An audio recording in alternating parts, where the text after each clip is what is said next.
So just for the context of the next little bit of time we're going to have together, should we just go along the line? Why don't you just introduce yourself and give us the context of where you're currently leading? Is that okay? Hey everyone, my name's Jon, and I lead Coastline Vineyard down in Bournemouth, and I've been part of the Vineyard Church in Bournemouth for 18 years, and we were part of Bournemouth Vineyard. Sadly, Bournemouth Vineyard closed, and we planted a new church out of Bournemouth Vineyard 10 years ago in September, and 3 years ago I took over as lead pastor. Wonderful. I'm Julia, and I feel like you know everything you need to know about me. I'm James, and I feel you know everything you need to know.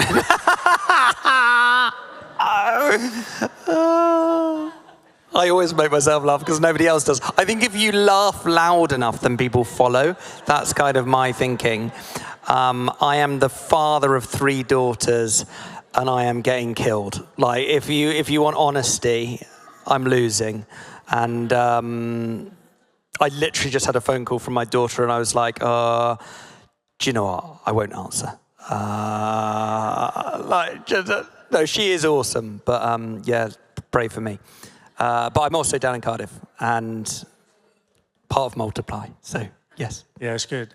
We'd love to obviously have a conversation around multiplication, but I want to frame that, if I can, through the lens of what do you carry?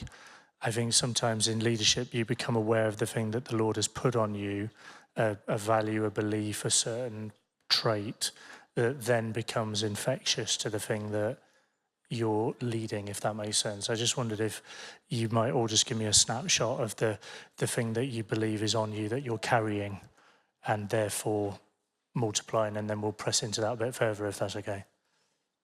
What do you carry, Jon?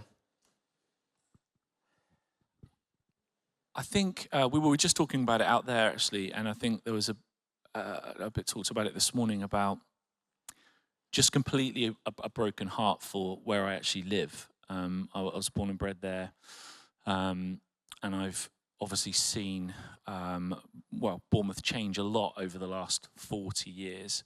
So broken heart for where I live. I think what I carry, I feel like I just long to see change, and I long to see change right across the town in lots of different spheres. I feel like God has placed me over the years in places of influence where we've had opportunity to, bring Jesus into different contexts. And I was just saying, often I get my knuckles rapped regularly by a council for the things that our church does because they don't particularly want Jesus proclaimed through the things that we do. But we still do it anyway. And so, yeah, I just want to see more of the kingdom come in Bournemouth. I'm sure it's the same for most people here. Yeah, that's good. I'll press in a bit further if I can. Julia, with something you'd say you carry specifically? I'm thinking about a lot of really negative things. Like I'm a cynic. I'm super pessimistic. I'm not a lot of fun at parties. It's a funny question. I think, though, that I have, maybe because of those things, I have a bit of a contrarian nature. And I feel like I sometimes see things differently than other people do. I've always sort of found myself in spaces where in America, there's a kids' TV show that has this song, one of these things is not like the other. One of these things just doesn't belong. And it's always me. No, it's not bad. I like it. Like I said, I'm contrarian, so I find it fun. But I think because of that, I tend to really like to do things that are complex and convoluted. I'm really committed to the pragmatism of holding the center, being a peacemaker, and I'm driven by things that feel impossible. But again, I'm a cynical and a pessimist, so I'm like not I think I carry with me a discipline of hope. And that bears fruit in good ways, and it also can bear fruit in negative ways. Like, my kid just told me he was a cynic because of me. I was like, well, that's a bummer. But at the same time, it's borne up fruit in just following in faithfulness in some ways that seem kind of impossible, just because I'm super curious to see what happens. Yeah, it's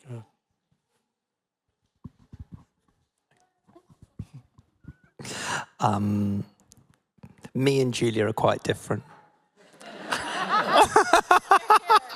It's what I was just, like, I think, yeah, you're awesome. And it's funny, we were doing a little staff thing in beginning of Timothy. It talks about fan into the flame the gift that the Lord's given you. And we were talking about it as a group, and I felt like the Lord say, I am relentlessly enthusiastic. Do you know what I mean? As a character. So I think I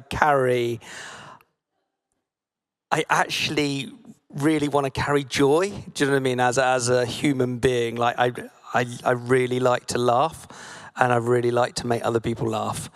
And so I think that's in my heartbeat, fun, playfulness. Yeah, some of those things. I've run out of things to say. No, that's good.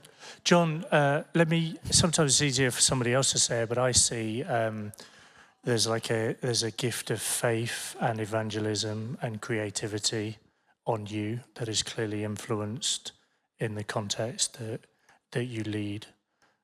Can you just talk us through a little bit of that? What does it look like? How have you cultivated that? That's gone beyond you, and that's become something that the church is making a remarkable impact through. I think when I joined the Vineyard, I feel like I was seeing, first of all, when I joined the Vineyard, I realized that I felt like this was a place where I could always invite everyone that I knew. Mm.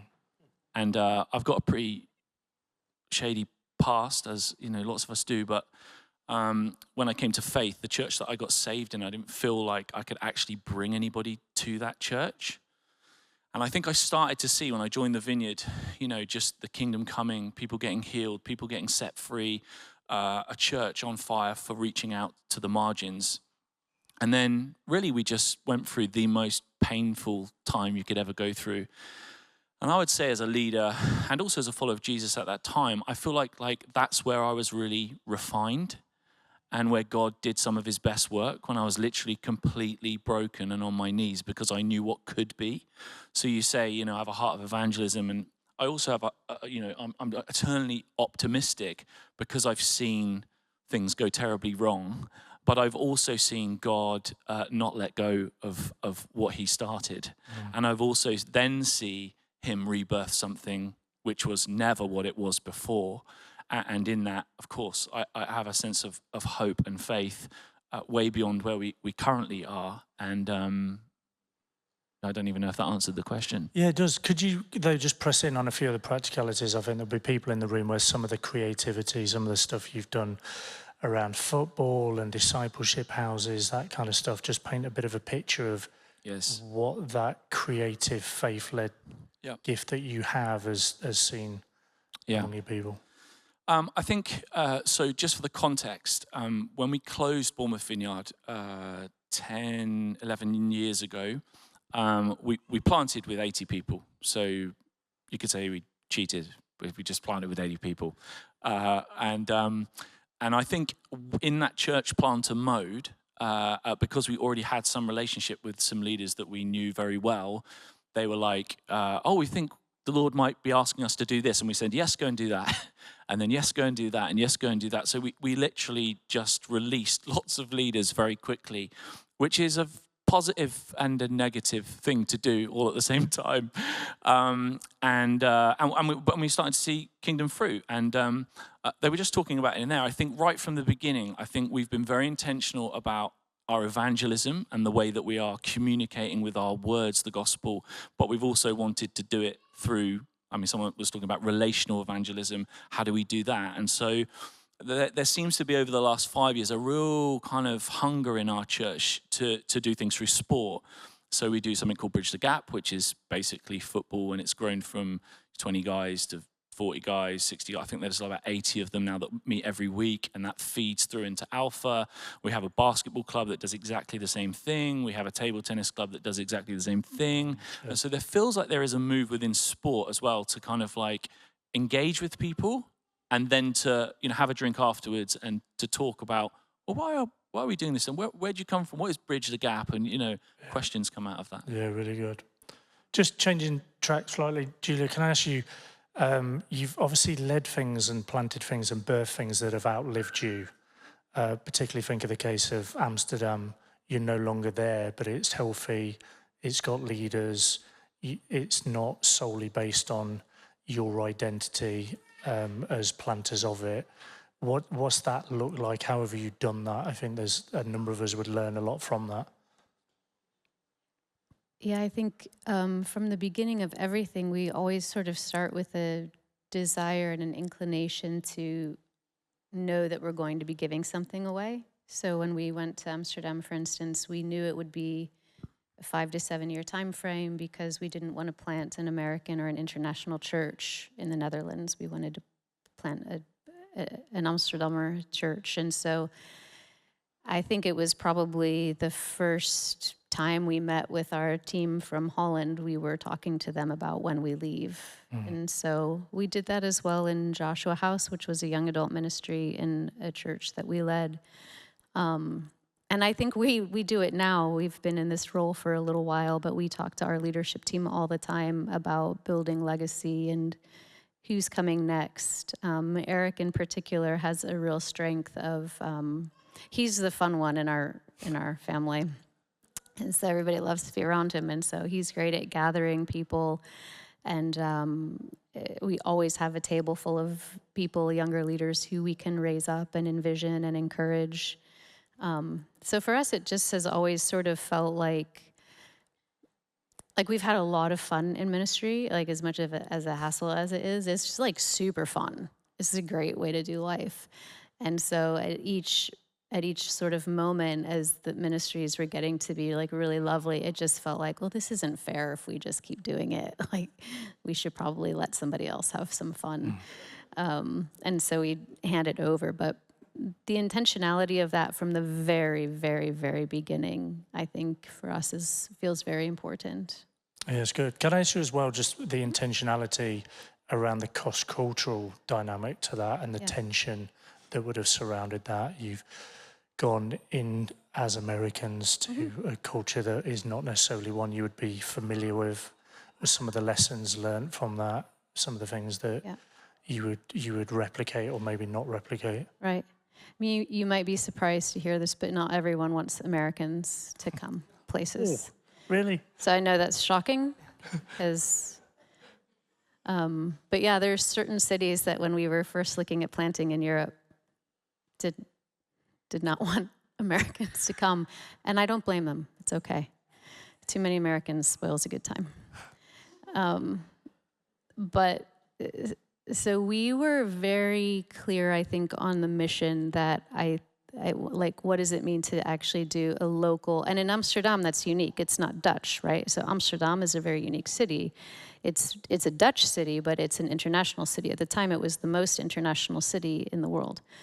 And so to be Amsterdam, you have to take that into account. And so what we were really looking to do is to build a multi-ethnic team that was Dutch in a way that represented the city itself. And for us, a huge part of that is, number one, not going where you're not wanted. So we did actually, like when we were exploring some different cities, decide like there's certain places where people are incredibly kind, but I don't think it would be a gift if we showed up here. Yeah, it wouldn't feel like a gift. It would feel really annoying, and I don't want to do that. So we don't want to go where we're not wanted. We felt a really clear sort of, I mean, not sort of, but it was a really sort of, it was a prophetic moment that we had in Amsterdam, that a friend of ours from Zambia had given us a really clear word to look out for, and it was the thing just rolled out like you kind of want it to, and that felt clear. And then we had a small group of Dutchies in the city who said, yeah, we've been having a Vineyard small group in the city. We've been praying for pastors, and we want you to come. So that invitation felt like, okay, yeah, solid, right? And then it's just a lot of being really quiet and learning, which Americans are really good at. No, I'm kidding, we're not. So we had to just, I think we went recognizing that we have so much to learn, and I still think I learned more by being there. I was more formed, my faith in Christ was far more formed than anything that I was able to deposit. There are some things that we deposited that were very good, but I think coming as a learner to a place where we were welcomed made a world of difference. Yeah, that's good. Yeah. James, can I ask you, you seem to have an ability to spot people and potential and release that, particularly around planters. Even this morning you said to me, I can see this on this person, even though it may be a long way off. What does that look like? How are you doing that? I wish I knew.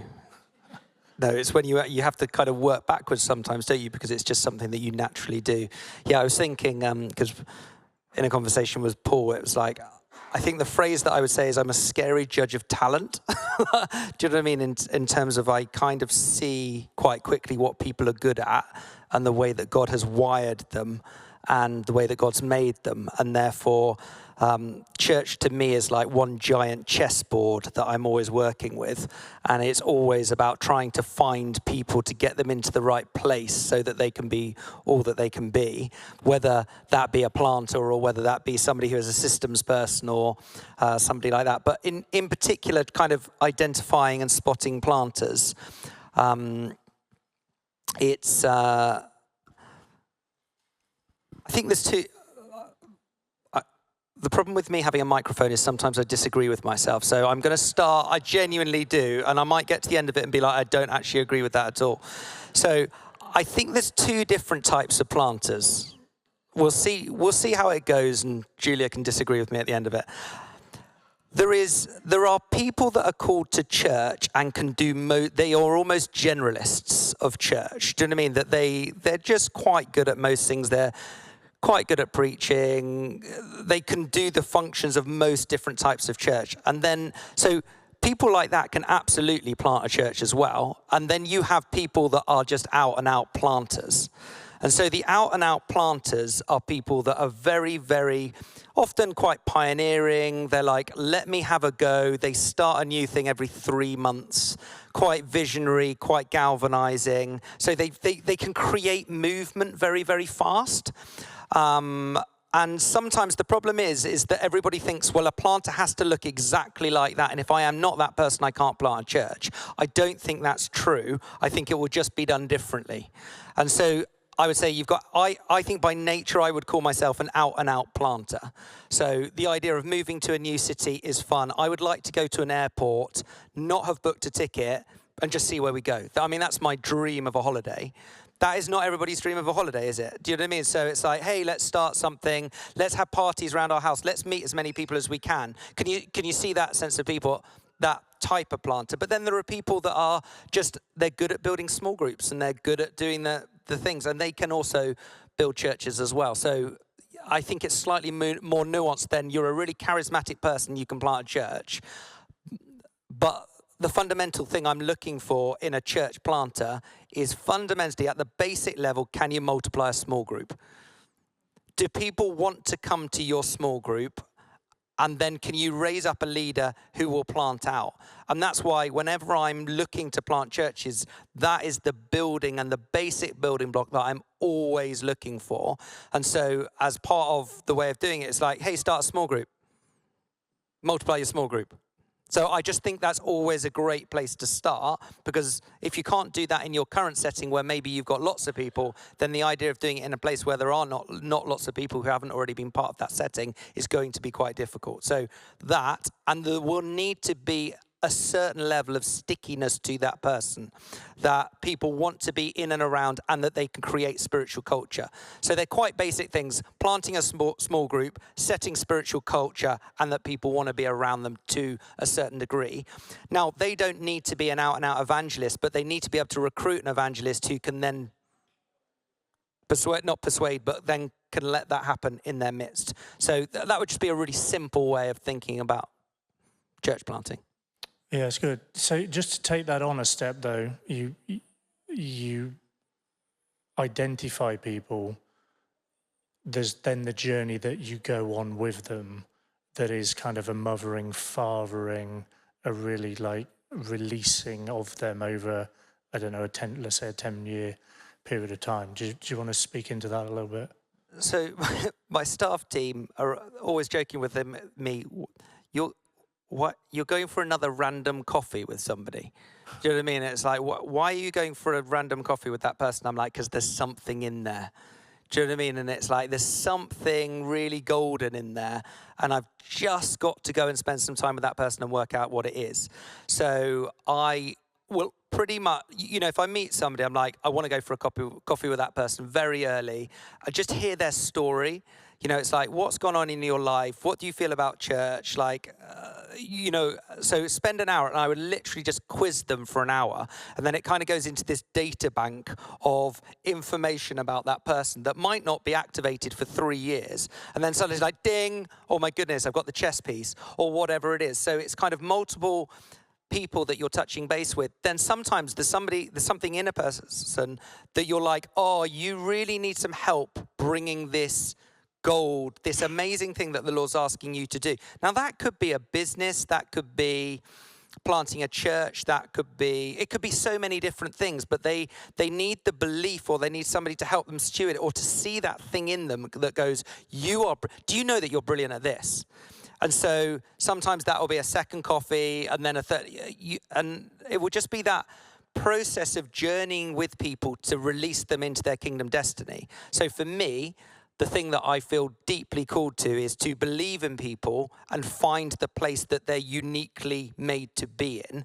And which is why I could spend all day meeting people to do that. Now, I know that's not everybody's kind of idea of a brilliant day, but if I could have 10 back-to-back coffees, that would be the best day ever. So yes, and then just seeing it. But it's the questioning, and a process that might take like 10 coffees in the early days could probably happen in 2 hours once you begin to understand and know the questions that you need to ask and sense. And then you're using multiple different tools all at the same time to understand somebody and what makes them tick and what makes you get out of bed. And yeah. Yeah, that's good. John, can I ask you as well? I think sometimes the Lord does something in you to then do something through you. And the story of who you are becomes the story of what he does in a setting around you. And I've seen that with you through some of the story that actually as a church you reach into areas of addiction and various other things that has been some of your narrative as well. I just wonder if you could talk us through that a little bit. Yeah. So just a bit about my story. I grew up in Boscombe. It's the greatest area of deprivation in our town, and quite a difficult childhood. Ended up getting involved in lots of things regarding addiction at a very young age, to kind of like just try and fill this gaping void inside of me. And probably by the age of 13, I found drugs. And I thought I'd arrived at that point. I thought I've really found what I've been looking for in life. And just a whole series of craziness. And by the age of 21, I was in a rehab. I'd spent a whole year actually pre that wanting to kill myself. And I tried to do it a number of times. And so I was in a pretty dark place. I went into rehab, got off of drugs. And I came back to Bournemouth, and I met a bunch of Christians who told me that they knew Jesus personally. I was like, what? What do you mean you know Jesus personally? And also, forgive me, but I thought that all Christians just wore sandals and socks and hold tambourines. And I'd never really met any people that were filled with the Spirit and were really trying to live the kingdom life. And to be perfectly honest, this Christian family just drew alongside of me at that time. And I would say one of the things that often we forget in church, which we ought to remember, is that it's the kindness of God that leads us to repentance. And they just loved on me. They literally poured their life into me. And of course, over time, I wrestled with them and I swore my way through many kind of meal times with them and stuff like that. And then obviously I just started out asking all these questions, and I met Jesus, you know, and obviously 22 years ago that was, and you know, just amazing transformation. And of course, you know, I've always had a heart to reach out to those people that are in bondage. And it's not difficult to find, is it? In every city, in every place in space. Like, there is a whole country of people without Jesus, with that spiritual void, and they're trying to fill it with anything that they can just to find meaning and purpose and hope. And it's so short-lived. And so I want us as a church to be equipped to intervene and to meet people in that place and say, he's better. Come and look this way, and he can change you from the inside out. And so, yeah, we've sought to do that in multiple ways over the years. And some of that has then replicated itself across the church. Some of the faith that you carry to step into those environments has become almost ministry areas within the church, hasn't it? For sure. I was just saying in the other room that, you know, 10 years ago we planted a missional community in the area of greatest deprivation in our town. Loads of things have happened out of that. Loads of people have got saved through that. In fact, it was like, I think it was the 5th greatest area of deprivation in the country at that point, and it was the greatest level of knife crime in our area. The whole. We now have a Joy Cafe. We have a community cafe in the center of this area that I'm talking about. And it used to literally be covered all the way around with these bushes where all the prostitutes used to be. And I'm literally like there's a bit in the message which says, like, when Jesus moves into the neighborhood, you know, this bit. And honestly, like, since we have had a presence in there, it's changed. The area has completely changed. And yes, people are rattled at the fact that we talk about Jesus and that we're there, but no one can deny that the area has changed. The crime rate has gone down. You know, there aren't prostitutes there anymore. Yes, there's still addicts and alcoholics, but they come to the community cafe and we feed them and we give them coffee and we pray for them and we hang in for them, you know? Hang in there for them. I think it's amazing. Yeah, it is. And I hope some of the principles we're talking about are actually replicatable regardless of the size of the church. Some of what we're seeing birthing in your community is definitely something that others can be encouraged by. Sure. Julia, can I ask you just about raising leaders a little bit, and raising leaders that are not like you? We've often seen some of the strength of having a team is not just having people that are identical in leadership style or personality trait, but actually having a breadth and a depth to that to allow you to reach into a wider sphere of people. I wondered if you could just share with us around that, if that's okay. Yeah, I think leading, Eric and I love to lead on team, first of all. Oopsie. And not everybody does, but we really enjoy that. And I also tend to think that it's a spiritually safe, it's a safer sort of spiritual endeavor to lead. It's the body, right? So it's biblical that when I lead by myself, I lead with my own strength and with my own weakness. And when I lead on a team, I lead with people, and our strengths complement one another, and our weaknesses and our shadow sides can kind of cover over one another as well. But I have seen that the need for that is, I think there's a great degree of intentionality. And I saw this, you know, in Amsterdam and maybe in a smaller scale, and now where we are, it's a bit of a larger scale. But one of the things I think that I've learned a lot about, or I've learned maybe to value that doesn't necessarily feel intuitive, is that when you lead with a team, very often you're wanting, it's, how shall I say, we are inclined to gather people like us because we like ourselves. And we're like, if there were just more people like me. And so to really build a great dynamic team, I think requires an ability to gather people who are not like us.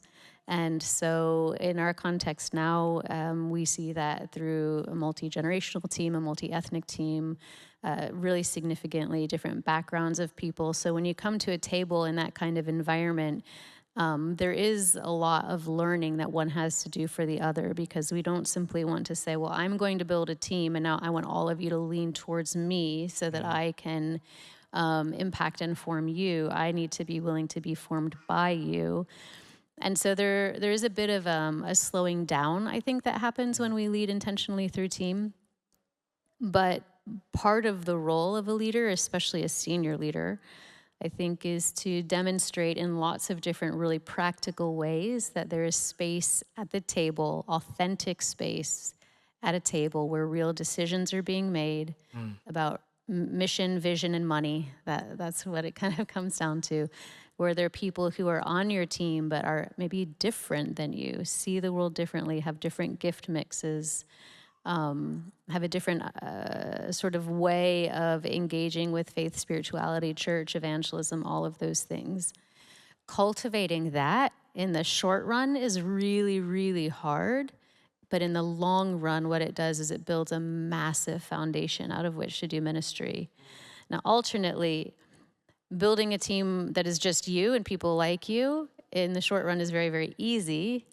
But in the long run, what it does is it just creates this really narrow scope. You've just got a super narrow scope. So if you're willing to do work on the front end, and I think this is regardless of scale, if your church is 20, 25 people, it's the same sort of impact as if your church is 2,500 people. The people who are on your core team will either sort of help limit the narrowness of the church, or they can help expand the reach and the impact of the church. And so making space for people who aren't like us, and who we can form but also be formed by, is I think it's also just a discipline as well as it's not like, we're always like, I value this. And my question is like, well, I value a lot of things that I don't do. I value being fit, but I don't like go to the gym. So it's not so much like, do I value it? It's, am I doing it? That's the question good. for me always. Really good. Can I ask you as well, you obviously, you and Eric sit in a slightly unique position of you've planted, you've kind of took on the leadership of a church, and it is a large church. You kind of had just a number of different hats on. But there's something that the phrase we often use is it's caught, not taught. But in terms of just training and equipping for kind of wear a hat that covers this whole room, what are some of the things that actually need to be taught for leadership development that we presume will be caught, but there are environments that we intentionally have to go into to ensure that we are trained and equipped for the leadership environment that Almost everything. Almost everything. Yeah. I mean, caught not taught is like a lovely tagline. And if everybody is like you and they have the same history as you and the same story as you, then caught not taught is super doable. But it does not work when you go beyond that narrow scope. So one of the things that we find often in our context is, we have this language in the US, I don't know if you use it here, Vineyard DNA. And it can tend to be really offensive in our church now, because there's a lot of people who are like, well, what does that mean? Like, I don't know who John Wimber was. I wasn't here that many years ago. I'm a different ethnicity. I'm from a different nationality. I have a different religious history. I come from a Pentecostal Nigerian church. What do I have to have your DNA? Like, that's what caught not taught begins to feel like. And then you're kind of, people are like, well, what is it then if it's caught not taught? Can you articulate it? And, in the US for a long time, it was, well, like West Coast white guy. Like, what's West Coast white guy and what's Vineyard? Yeah. In the UK, like, you guys have those distinctions. And if you've been in it for long enough, you don't know it. But people who come in who are fresh are like, yeah, like what? Can we articulate the thing? What are the core principles? And what's our ethos? What's our theological foundation? Not just like, hey, we like to have fun and we start late and, like, it's great, but I I told you I was not fun at parties. Sorry. I'm just a huge fan of writing things down. I'm a huge fan of forcing myself to articulate what I mean when I say words. And so when I say I want to be about the kingdom, what do I mean? When I say that I am in between the now and the not yet, what does that mean? When I talk about ministry of the Holy Spirit, what does that actually mean? Like, what does it mean that in this world you will have pain? How do we navigate these things? And even more so from just our theology, caught not taught, but leadership, more and more, God help us write it down. Because what is caught is like peripheral and shallow. If you want to be a deep thinker, a deep knower, and a deep doer, you must be taught, right? That's the case whether you're talking about like ice skating or playing pickleball or, being a Shakespeare scholar. And I think there are certain things about Christian leadership. It is essential that we can articulate them. And we'll never be able to do that perfectly, but so for instance, in our staff, we have 5 pastoral principles, and I literally will quiz our pastors. I'm like, one of our principles is integrity. We do what we say we're going to do in the manner in which we say we're going to do it. Humility. We are creatures, and we recognize that creatures do creaturely things. Accountability, responsibility, being above reproach. And so we've just done a lot of work of taking the beautiful caught stuff that I love in the Vineyard that really I did catch, and we did a lot of work to write it down. And that way, when we bring people into the movement, we can say, like, this is the thing that we're signing up for. Do you want to give yourself to this? And then we can hold one another accountable to it in ways where we all kind of are on the same page. So I'm, maybe a bit more neurotic about that, but I just think that being intentional is I think it's a good thing in the Lord. Good. Yeah. James, can I ask you about that? Just intentionality. I think sometimes a lot of people can come to you with good ideas, and it's trying to almost discern what is a good idea rather than just chucking spaghetti at the wall and bouncing around. How do you discern a good idea? How do you discern the kind of the thing to jump on, the one to go with? I haven't quite got over Julia's point yet. I thought that was great. No, I'm in deep mull, is what I would call it. Like, do you know what I mean? I thought it was really profound. But when you're being asked a different question and you're still thinking about something else, you're like, wow, that is profound. So anyway, I'm just going to go back to being shallow. So something about discernment. Yes. I think every idea is a great idea. So, and that's my starting point of being eternally optimistic, is that if somebody comes to me with an idea, I'm generally like, that sounds brilliant. And I've realized that's not always a brilliant thing to say. So I actually have to go through filters of discernment as a character. So some people, and I think Gav's been teaching a little bit about this in one of the streams, or will be teaching about this, but discernment is a gift as well. And so this is why it's so important that you know what you carry. It's also equally important that you know what you don't carry.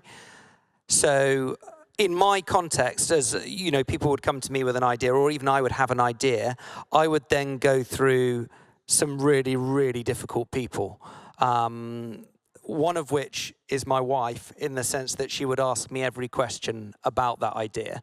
Do you know what I mean? So I almost have to, as a character, because I'm so optimistic, I would almost need to have a sounding board that I would go through to say, hey, I've had this idea, what do you think? And then there would be the 17 reasons why it might not be a brilliant idea. So that would be phase 1. I would then take it through the next filter. And depending on the size of the idea, depends on how many filters I will put on it. If it's something quite easy, it's a bit like, hey, I want to go and have a go at this blessing community. It's generally always yes. Do you know what I mean? It's like, go and have a go.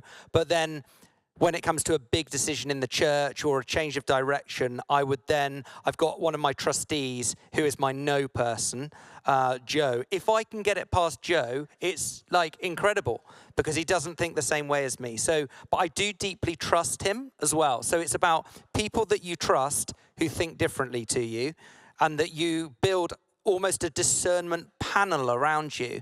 And I think that's really important with going into ministry as well, because they might not be in your context, and therefore you might need to outsource a panel to other people who've maybe been through ministries for years and experienced loads of different things, and you'll get on the phone and be like, hey, I'm just thinking this through. Can I borrow your brain for 3 minutes? I often do this. And it's when you know what somebody is good at, if you're coming into it's like there's a spiritual attack going on in our church. I can feel the demonic. So you sit there and you're like, who do I ring? I ring Andy Smith.